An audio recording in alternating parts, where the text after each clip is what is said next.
Welcome to the greatest podcast in sports betting entertainment. My name is Tanner Kern, certified G, bona fide stud, and you can't teach that. And this right here, this is G Money Grant Mitchell. We are here one day later than usual because we wanted to enjoy the NBA schedule and then give you our thoughts on that. And you can't teach that. Bada boom, man, the people in the room. How you doing, Grant?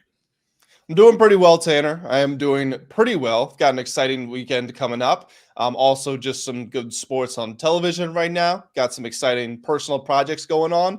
And I've got a couple of bets that are live. I'm riding them out, some futures bets, and looking pretty good so far. So I'm looking forward to seeing how those turn out. I'm in the same spot, but this weekend I'm going to the Indianapolis 500, which I love every single year. I love this race. So I'm very excited. It's Americana at its finest. Last year, there was a naked guy, basically. He had a fishing pole with like a pleasure tool. That's what I'll say. A pleasure tool hanging off. And he was directing traffic as the cars came in. And this was like going into like. Wait, like he was waving the flag? No, so it was like he had a fishing tool and then he had some sort of pleasure, or I'll let you understand. Your mind can picture what that is. So he's throwing the fishing pole like onto the cars as they're driving in. It was like a four-way stop sign going into the track, basically. And he had like, it was kind of like Naked Cowboy with like the American flag underwear. And that was like to go into like the snake pit where the concert was. So he's like just throwing. It was great. It's refreshing for mankind to go to one of these events. So I'm very excited about that. And then hopefully I need the Rangers to wake up in the NHL, and then the Celtics already going to the NBA Finals. That's already over. I know we haven't spent a whole lot of time talking about the NHL here, but you got some outlook. Like what are you thinking about everything right now? It's hard. I think Florida's the best team in the playoffs right now. The Edmonton Oilers stole one from the Stars last night. That's huge. I have them to win the Stanley Cup, and then I have the Rangers to take this series to 7. So I have them plus 1.5. I don't know if that's going to happen. I'm a little concerned there, but we'll see. I ultimately think Florida's going to win the Cup. They're much better than everybody else. Yeah, I've got a friend who's got a couple future parlays down. You've been covering them for DraftKings. You've got the stuff with the Thunder better. He's got a couple like that where he's got some huge potential payouts, and it's just a 4 or 5 legger of futures bets. And both of the ones he has the Panthers winning the Stanley Cup in it. He's insane. So he had the guy at DraftKings. He had the first one originally cashed out for $80,000. He needed Thunder to win the NBA championship. That was the last one. Wasn't going to hit, but still very impressive. Cashed out for 80, hedged on the Mavericks. So he walked away with about $100,000 there. And now he pulls out another one just out of nowhere. He like sends a message to us. He's like, hey, I got another one here. I forget what the 4 legs were, but it was Thunder. No, he still got a lot active. It's Stars to win the West. It's Rangers to win the East. So that's 2 tough ones there because they're both down 0-1 right now. But then he also has Brewers to make the playoffs on there, which I think will happen. And then he had Thunder to earn the 1 seed in the West. That first ticket, he should have just done Thunder to earn the 1 seed in the West. Be good. He'd be done. Do you remember what the payout is for this one? $190,000 on like a $300 bet. Yeah. So his cash out was like $16,000, I think. 16 to 18,000 before the playoff starts. So I imagine it's down to closer to 10 with both teams down 0-1. Yeah, probably. He could find himself in the same spot where the series was tied 2-2 and he cashed out that Thunder series. Like if both these teams get back to 1-1, maybe you cash out there. Probably. I would say I would have cashed out right now because he also, not only do you need the Brewers to make the playoffs, but like these hockey's so tough. Basketball, I think the better team tends to win in 7 games, where hockey, it's like depending on what the puck bounces, you can be in trouble or you can be, electrified. But basketball is different. Like we're seeing with the Celtics right now, the better team's winning. Can you imagine if we had a best of 7 in the NFL playoffs? That would be so cool. But they would probably be broken. They would take forever to finish. You'd have to play it like every 3 days or something. I like the way the NFL works because as much as I like the NBA and the NHL, like it drags on too long. The fact that it's going to be July basically when the NBA season ends, I don't like that. I want it like right now. Give me the finish. I also think that, to your point, I do think in the NBA, the better team wins the 7-game series. In the NFL, I don't think the better team wins the wild card always. I don't think maybe they always even win the divisional round. But when you get to the conference championship, it's like it's usually minimum 3 of the 4 best teams, sometimes all 4. And then the Super Bowl, it is usually the best team from each conference. Well, I saw the CBS Sportsline prediction today for what the division round is going to look like. It's got like the Packers in there. It's got the Niners. It's got the Ravens, the Chiefs, the Bengals, the Bills. Like it's all the same top 10 teams that are in the mix at the end of the season. So we kind of know what's going to happen there, because in football and in every sport, like the high teams are high and the low teams are very low. Yeah. And also injuries, though. Injuries, I think, play a role in I was going to say injuries play a role in football more than any other. It's probably not true. It's probably basketball, but an injury to your quarterback, obviously, like that is the most devastating injury in all of sports. Yeah, I agree with that. I think basketball, though, would probably be the biggest injury sport, because you can't, like, these teams are built around megastars. So if you take right now, like the Celtics, you take Jaylen Brown out, or even Jayson Tatum, but Jaylen Brown's the guy delivering, right? JB, that's my guy, Grant. It's my guy.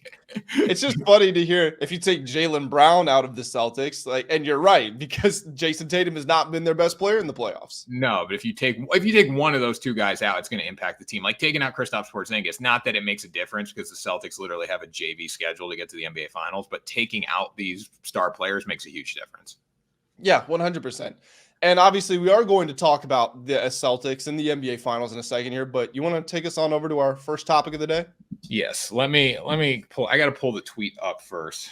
So while you do that, I will say, everybody, if you are tuning in and if you are a new fan, a longtime fan, whatever, subscribe to the channel, drop us a like, show us a little bit of support.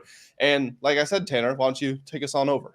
All right. So this tweet has been deleted, but we're talking about Angel Reese. She tweeted something after the Chicago Sky. I think they beat the Liberty last night. Am I right about that, Grant? I know they won their second game of the year. It was against a big team, though. I think they beat it. I want to get it right. I want my journalism skills to be good here. So yesterday they beat the New York Liberty. Okay. So I was right there. And after the game, she goes, Angel Reese on Twitter has since been deleted.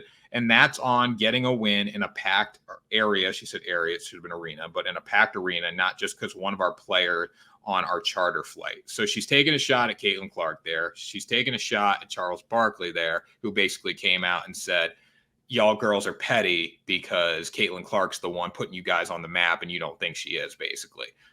So Grant, give me your thoughts.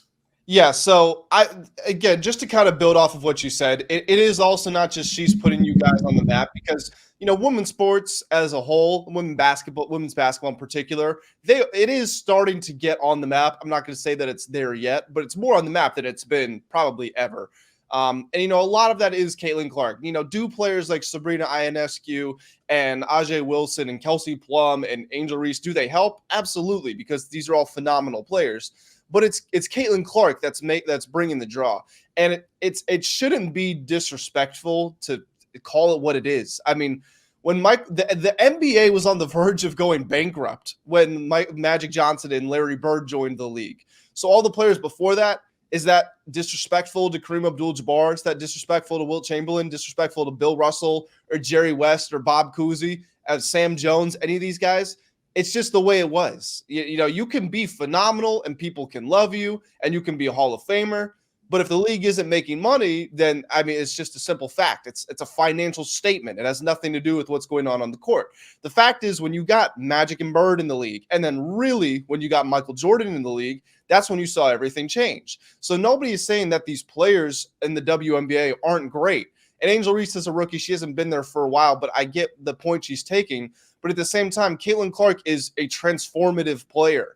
And even if she doesn't end up being, God's next gift, like she's been described to be, even if she just goes on to be, a good player or an all-star level player, the fact that she has brought this many eyes to the league, and you can see it. I mean, the ESPN chairman confirmed it after March Madness. He said that was the most watched women's sports game of the last 5 years when it was the Iowa-South Carolina championship game. So the impact she is having on the league, especially with the WNBA up for a new media rights deal next year, it's not even a conversation to be had. It's literally just the numbers, and you can point directly to the impact that she is having. Without Caitlin Clark, the WNBA, not many people would care about WNBA. I still think it's behind. They're behind, obviously, but without Caitlin Clark, and I don't understand why everyone is so frustrated by this. Like, she is putting you guys on the map. just her in general, like her presence is putting you guys on the map. I'll tell you what, the Connecticut Sun, when she went there, game 1, they sold out. Next game, you could get a $2 ticket. Like I get tickets because I'm got a casino card, right? I couldn't get a ticket to that game, but the next game I get my free tickets to, right? So like just because of her, the league is being put on the map. So it's going to help everyone make more money. It's going to help people get more eyes on you. So I don't know why. And maybe it's just a pride thing. Like, people like Diana Taurasi have been in the league so long and nobody has seemed to care until now kind of thing. Caitlin Clark coming into the league. But it's weird. I would just be like, yeah, she's awesome. Like she's really helping us out. But I do have another thought, Grant. I want to run this by you. I don't necessarily think it's Caitlin Clark, and this is hitting me all in one. I think it's Caitlin Clark because of the time, because of NIL, because of gambling. Like there's more eyes on it now because you can gamble on it. There's more eyes on Caitlin Clark because of NIL. Like you could take Kelsey Plum or Sabrina Ionescu or any of the Brianna Stewart, like all these girls had massive presences, but they didn't have as much presence because social media wasn't as big and NIL wasn't as big. So the fact that we're pumping out Caitlin Clark content all over the internet because of NIL makes her the star. So maybe that could have been Sabrina Ionescu. Maybe that could have been Kelsey Plum or any of these girls. Diana Taurasi, if that was a thing back in the day, right? But it just wasn't. So I think she's obviously fantastic. There's really good women's basketball players all over the world. But I think that era of NIL has definitely helped Caitlin Clark, and she's just kind of the chosen one because of it. I think you're definitely onto something there. It is definitely a perfect storm of sorts to say. I remember, I think it was BetMGM, I believe, reported there was a 470% increase in activity on the WNBA opening night compared to last year. And part of that, sure, is Caitlin Clark, but part of it also is just sports betting is becoming a lot more popular. I mean, the intermingling of sports fans and sports bettors is really starting to take off. And, you can have, I don't know how you feel about it. I've got some trepidation with the way that ESPN and ESPN Bet are going about things. Love the ESPN Bet platform. Little concerned with some of their programming and just how, like I remember one woman basically said that she loved this bet and it was just because of a feel. And then they constantly put in the odds out during the games and stuff. Like when I was a kid, I couldn't stop buying FIFA points. So if I had been introduced to gambling, real gambling as a child, I'd worry what would have happened for me. But that point aside, I do think you're right. There's just so many more eyes on everyone in the world. So Caitlin Clark, yes, she is phenomenal. She is truly phenomenal. I'm on record saying I think she's the most skilled women's player that I've ever seen and probably the game has ever seen. But she's definitely been benefited as far as being in the spotlight just by the times. Yeah, she's kind of just the chosen one. But I understand there's that jealousy and there's that pettiness. They're like, Diana Taurasi is fantastic. She won national championships at UConn. She grinded, right, all these years. And now you have one girl come into the league that's kind of like saying, okay, like people are like, oh, women's basketball is pretty cool, right? Because of one player where, she's been fighting for that whole time. So I understand that. But also you got to take it from the fact that like, they should be like ecstatic because they are the ones that kind of built the foundation to getting. If they didn't build the foundation, like Caitlin Clark couldn't just exploded now, right? So it's easier, I think, for us to say that sitting in our spot than it is for somebody who's played in the league for 20 years. But I do think it's more the perfect storm. I think there's been great basketball players that had big presences that could have been these massive players, but they just weren't alive in the time of NIL and social and the internet. Yeah, I absolutely understand their frustration, like you said. I mean, we've been in the spot where we've been on a sports team that maybe struggled, and then whether we go to a different role or we graduate, if it's high school or college, we graduate, and then all of a sudden they're really good, and you can't help but think, not am I the problem, but why couldn't this happen when I was there? I'm sure. I mean, Kelsey Plum broke the all-time scoring record when she was in college. I haven't really heard her vocalize too much about this, but I'm sure she's wondering, why wasn't this me? And then, Brianna Stewart won MVP, and Ajay Wilson's a 2-time MVP, the reigning finals MVP. I'm sure they've had passing thoughts like, why wasn't this me? But at the same time, I mean, Charles Barkley, I think the word he used of them being petty is maybe they're not being petty, but I think they're just being short-sighted. Because like you said, this is what is going to, if Caitlin Clark succeeds, this is what's really going to push the league forward. And Yeah. is it potentially unfair to some of the long hours that they've put in and some of their accomplishments? Sure. But the simple fact is, this girl takes off, the league takes off, and you want to be a part of that because you're going to get paid more. You're going to get these chartered flights. You're going to play in front of more fans. So it's just the best thing for everyone involved if they can put their personal resentment aside and just continue to build her up. Yeah, I think shout out to Kelsey Plum too. Like, I remember when Caitlin Clark did break her record, she was like, I'm glad she broke the record. Like, that was a tough time in my life. Like, I was feeling the weight of the world. And so it's like, she was pretty happy for her. There's probably been some that are happy for her, but like the ones who have vocalized not being happy have kind of taken over the whole media landscape. And now like this tweet doesn't, like Angel Reese out here saying like, you know, me and Caitlin Clark are friends. I got nothing against her when they were playing in college a couple months ago. And now this tweet, like, it just doesn't look good. Like and also too, like I will say, Caitlin Clark kind of looks like a child on the court at times right now. Like she's getting beat up a little bit. Yeah, they're not being very kind to her. Just to put a final pin in this reminds me of before LeBron got drafted, and LeBron was, you know, I mean, he had the chosen one tatted on his back when he was 16 years old. Everybody knew what he was supposed to be, and Cleveland gets the number one pick in the draft. They're interviewing some of the players on the team, and it was like Darius Miles or Boobie Gibson or something. They said, you know, what do you think of this LeBron? What do you think of LeBron joining your team? He's like, well, it's just some high school kid at the end of the day. I really don't see what difference that's going to make. I mean, we a bunch of grown men in here. If he wants to, he can come in and hop on our coattails, but he might not even get on the court this year. Like that's kind of the approach a lot of these WNBA women are taking, these players are taking. Like, yeah, so what Caitlin Clark is, you know, so what she's having this impact. You know, we've been here for a while. Like, it's just not, it's the wrong thinking. You got to rework how you're thinking, even if it upsets you a little bit. 100%. Well, Grant, so now we can talk about the Celtics. And I think the storyline to take from the game, I think we start with Jaylen Brown's quote after the game when they asked him, are you upset you weren't all-NBA selection? And by the way, Tyrese Haliburton, considering he was third team all-NBA, what he has done, like Jaylen Brown should have been all-NBA based on what we've seen in the series. But they asked him that, and he's like, I don't have time to worry about that. We're 2 effing games away from the finals.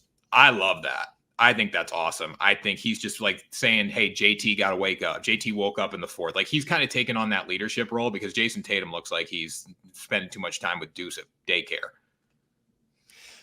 So I actually love that you pointed out Jaylen Brown's leadership because I do think that's what he's shown, not just with some of his comments, but also just his play on the court. I mean, the knock against Jaylen Brown has never really been his talent. You know, we've known that he can hit these great heights. He's just been, I don't want to say very inconsistent, but as far as a star player, it's what's prevented him from becoming a real star/superstar is his inconsistency, because he's going to give you 30 this game, and then he's going to go 4-15 from the field and have, 15 points the next game. So for him to have been as consistent as he has been in the playoffs, I think it's great, not just for him, but for this team. With that being said, I think he was motivated by missing the All-NBA team. Now, granted, he probably doesn't care a whole lot because the fact he got on the All-NBA team before meant he could sign that record-breaking deal, which got him over $60 million a year. So financially, it doesn't necessarily hurt him. But I think he takes it as a slight, and he absolutely should. I mean, he was the second best player on the best team in the league in the regular season, at least, by far. I thought he had a tremendous year. I thought he probably could have made an all-defensive team in any other year. But when you already have Derek White and Drew Holiday on the list, it's like hard to say, yeah, we want a third Celtic on there because there's only 10 spots available. But I do think he was motivated by it, and there's no shame in that. Players find motivation from everywhere. In fact, sometimes they need to manufacture it because it's just they need a reason to get up for a game. So I like it. Whatever Jaylen Brown, whether he did pay attention to it or not, I have no problems with him. I've been, I've been thrilled with the way he's been playing in the playoffs. I also think there's a little motivation there, like being behind Jayson Tatum. Do you I know they get along well, and I know they have this vibe, but there's got to be that moment there too, like, I'm that guy too. Like, people, I think, Jayson Tatum is the one in the spotlight. He's always going to be the one in the spotlight. Jaylen Brown's good enough to be a 1A star in so many different markets, but he's still behind Jayson Tatum. I think he's always going to be. So I think do you think that motivation played into what he's been doing?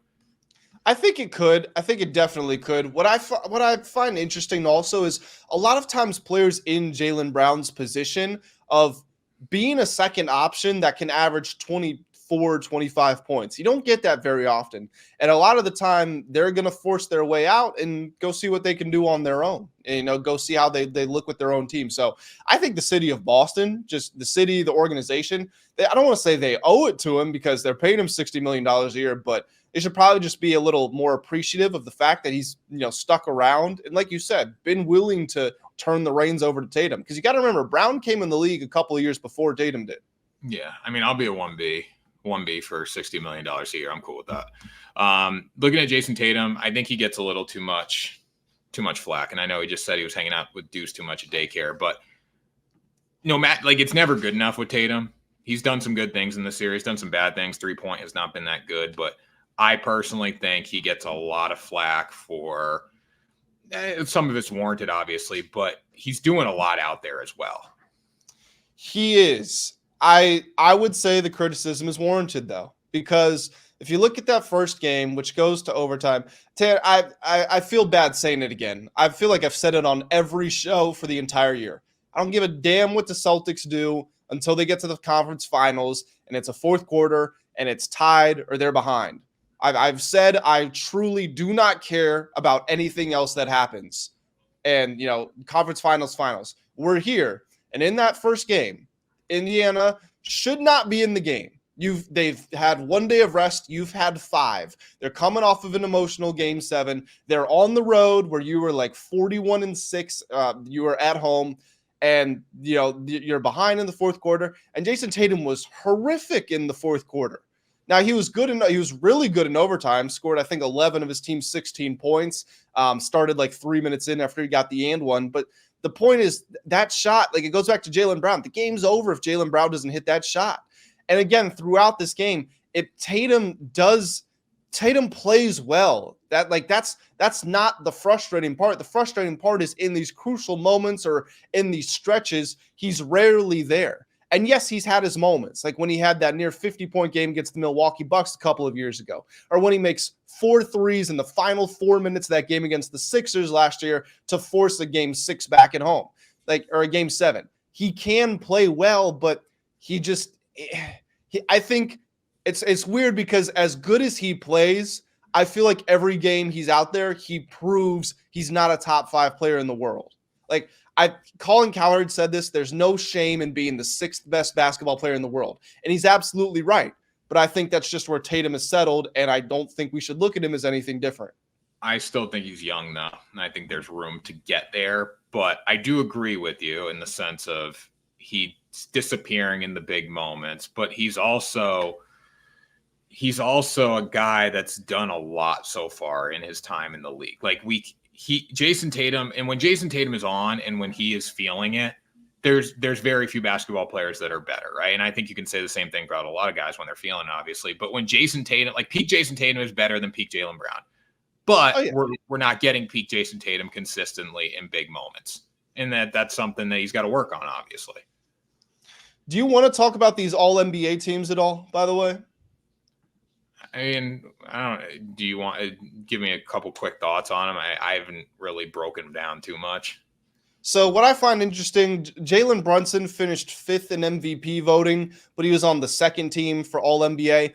I honestly do think that makes sense.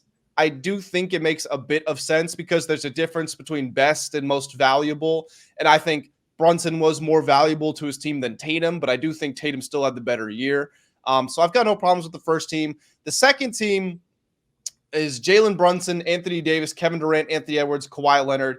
I don't understand how Kawhi Leonard's on this team. I wouldn't have hated it if he missed all of the teams in complete honesty. I think the third team is more appropriate. I think LeBron should have taken his spot on the second team. I thought Devin Booker had a better year than Kevin Durant, especially when you consider he was asked to play point guard for the first time in his career. So I probably would have swapped those two on the second and third team.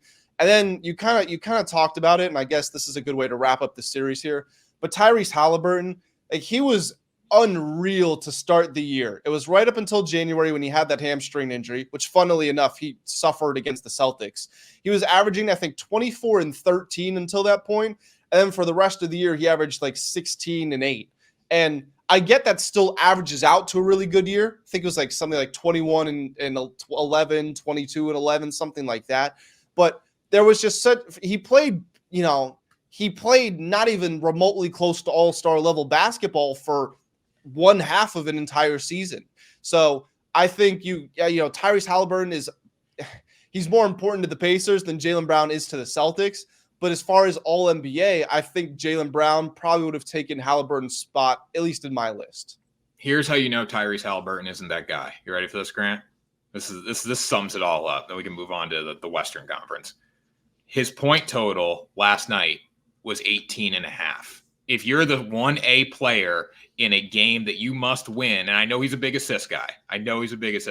But you need to be the one scoring the basketball. And the fact that it was set at 18.5 when you are the star player on your team, that shows me you're not the guy. The odds makers are never going to lie to you. That's what I love about sports betting. They're going to tell you. Like when Jalen Brunson had a points line of 37.5, I had to do a double take, but that was the expectation. The expectation was he was going to go out there and give you a 40 ball. And he should have. If he didn't get hurt early in that game, he would have gone over 37.5. So like that's the thing. Like Tyrese Haliburton, I see 18.5 last night. You're not the guy. I'm sorry. And just to go on my parlay real quick here, one of those, it's a two-legger, got an outcome in the Western Conference, and then one in the East. I got the Celtics sweeping. We feeling good about it now that Tyrese, Haliburton's got his hamstring injury? Yeah, I mean, not that he was he shoots I think I can shoot the ball. Like my form's a little better than his, honestly. So like he shoots these like long arcing three. It's just ugly. So I think I would think Celtics in 4 or 5. Maybe they give up a game, but yeah, it's going to be 4 or 5. Okay, cool. Let's go on over out to the West. All right. So in the Western Conference, I know we titled the show last time, Anthony Edwards is him. Like that was in the thumbnail. I think I put that in the thumbnail.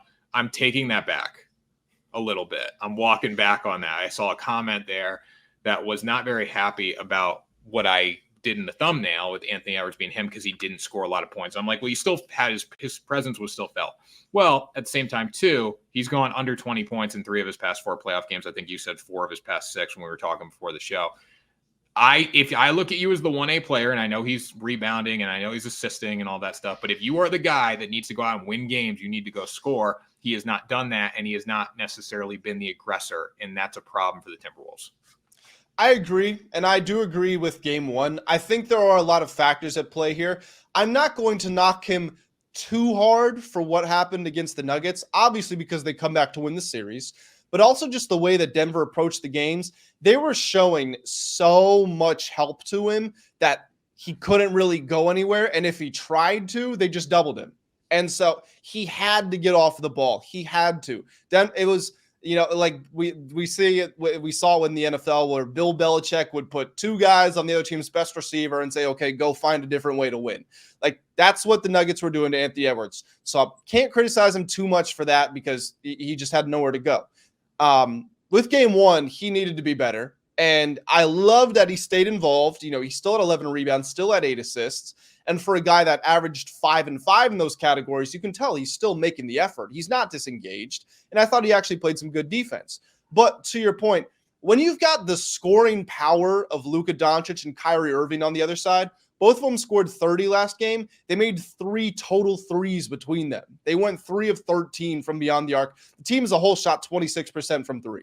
So they're going to be even better than that. You've just got to find a way to score. And if Dallas isn't going to double you, yes, they're going to show some help here and there. But if they're going to leave you in single coverage with whoever it is, whether it's Derrick Jones Jr. or sometimes PJ Washington or whoever it is, you've just got to find a way to score the ball. We don't need to see Karl Anthony Towns go 6 of 20 from the field. You're the guy who was averaging, it felt like 40 points in the first round. You're the guy who led these huge upsets in Denver. You got to be the guy again here. Yeah, I totally agree with that. It can't be Jaden McDaniels making threes because in the end of the day, Jaden McDaniels is not, I think he was like 6 of 9 from 3 in that game. He's not going to be 6 of 9 from 3 in every single game. So they need some production elsewhere. And it's got to come from Anthony Edwards. Looking at what the Mavericks did, I think there's still a level they can get to. Obviously, they weren't good from the 3-point line. You can say the same thing about the Timberwolves in the sense of Anthony Edwards didn't score and they were terrible from the free throw line. But I'm still leaning more towards the Mavericks in the series based on Kyrie and Luka now. And if you can get a nice production, like I think the other 3 guys on the floor had 20 rebounds combined. If you can get that, like the little stuff from them, and you can have Kyrie and Luka go take the game over scoring wise, I think the Mavericks are a better team. I agree. And so that's why the other leg in my parlay is the Mavericks winning this series in 7 games. It's a pretty good payout. It's like $50 to $1,800. Got to be 7. Like it's 7. It's got to go 7. Yeah, got to go 7. Got the Mavs in 7. I got the Celtics sweeping. To your point, I actually love that you touched on the rebounding because this is something that I was looking at. The Timberwolves, we know they play that double big lineup with Cat and Gobert. They're second in the playoffs in rebound rate. The Mavs are much closer to the middle of the pack, but it was Dallas who won the rebounding battle 48-40. So when you consider that, when you consider the fact they shot 94% from the free throw line, Minnesota was only at 61%, you start to think to yourself, it's always this back and forth, right? Because Dallas clearly took advantage of this thing, but at the same time, Minnesota still has a way back. So now it becomes a battle of who is going to be able to make these adjustments, the ones within the series that go on to define who actually walks away as the winner. Yeah, I mean, I do trust Kyrie and Luka to go out and score. I think Anthony Edwards' inconsistency, like that's a problem for me right now because he needs to score more than 20 points to win a basketball game. It's just the way it is. No matter how good Kat and Rudy Gobert are in this game, in any game, he needs to be the one setting the tempo. And I just don't think we're getting that consistently right now. So I think Mavericks win 7. I think 7's a good number. It could be 6 or 7. I think that would be my take. And then Celtics 4 or 5. So you're looking pretty good there. Thank you. And I would say I put a futures on the Mavericks winning the title before the playoffs started. So if it happens, I just want my respect. I'll give you respect. It ain't gonna happen, but I'll give you respect. I don't think Derek Jones Jr. or PJ Washington and Derek Lively can beat. I don't see it happening. I don't see it happening, Grant. You don't think they can beat Boston? No, I don't. Not in 7 games. I think if Tatum wakes up, because Tatum, Brown versus Kyrie, Luka, okay, and then the whole team is better for the Celtics. I agree. I agree that on paper, all the metrics, they're better. I don't know how they're going to do in the big moments. But if they don't win a championship this year, they're never going to win one. So they got to win it this year. So it's already decided. Yeah, I don't know if it's already decided, but this has to be the year. This is plain and simple. This is like UConn. By the way, add to the list because now it's not just the Pacers; it's the Pacers without Tyrese Haliburton. Like they have gotten the easiest path in the history of the NBA playoffs. All right. Well, Haliburton came out and talked like he was this big macho dude in the press conference. So yeah, we'll be ready. Like it's disappointing, but you know what? I'll tell you what. I'm starting to really not like Tyrese Haliburton. I don't like him. It was in the last round. He did the too small to somebody, but he did it like this with his finger. He didn't do that. He did this, and they turned around and saw him, and he went like this. Like he acted like he was itching his nose because he was scared of a confrontation. I'm really starting to not like him. He's not very good. Like I know he was good early in the year, but like since January, he's been terrible, like absolutely terrible. So I don't know why we're afraid of Tyrese Haliburton, why he's in the post-game presser being like, yeah, we'll be good. We'll be fine. For game 2, we'll be fine. No, you weren't. You were terrible. Yeah, I think this is very much like the Atlanta Hawks a few years ago when they got to the conference finals and they played the Bucks. Would not be surprised if we never see the Pacers back in the conference finals, not ever again, but like the next 5-10 years if they don't make it back. Yeah, definitely. Well, Grant, that was another episode of Ride the Line. We're cruising. Be back Monday. We will be back Monday. So, guys, before you get out of here, make sure that you hit the subscribe button, hit the like button all as well. Drop some comments. Let us know what you're going to be betting on. And, Tanner, get us on out of here. That was Ride the Line, the greatest podcast in sports betting entertainment. We'll see you next time for another episode.